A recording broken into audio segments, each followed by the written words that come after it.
Well, what a brilliant finish that was to the fourth test match that we just saw at the Old Trafford in Manchester a couple of days back.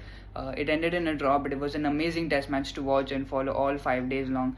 And the Indian batters applied themselves really well on day 4 and day 5. We all know how tough it is on the last 2 days, especially on the last day, to bat with such, grit. And I think they applied themselves really well. It's tough when you're none for two and trailing by 311 runs going into your third innings. But as I said, the batters applied themselves really well.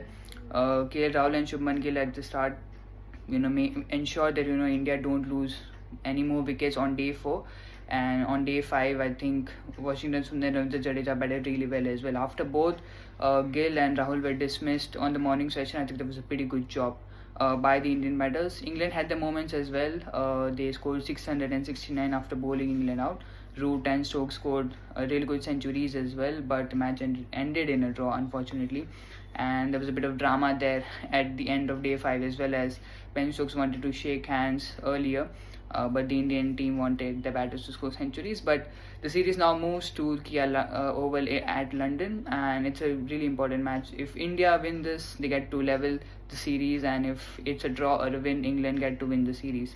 But talking about the teams, England have an inclusion in the squad, which is Jamie Overton has come into the side, and he could, I guess, replace any of the pacers. I think it could be Braden Cars or Chris Wooks, because both the pacers have played all the 4 test matches, and it could be fatigue as well to either of them. So JV Overton is a perfect swap because he's also a bowling all-rounder, so he could come in the England team. Talking about the Indian team, there's been a lot of talk about the teams that they've picked. They preferred batting depth over picking a proper bowler as such, and that would be a question again leading up to the match on the 31st on day 1 as well.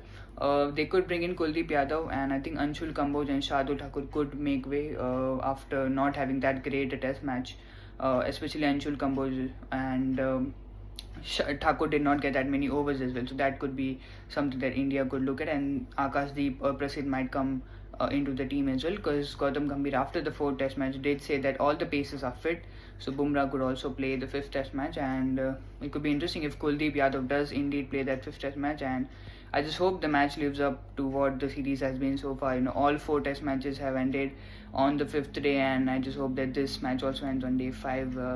Really excited, and do let me know who it will be that will come out trumps. Will it be England winning the series, or India will level it?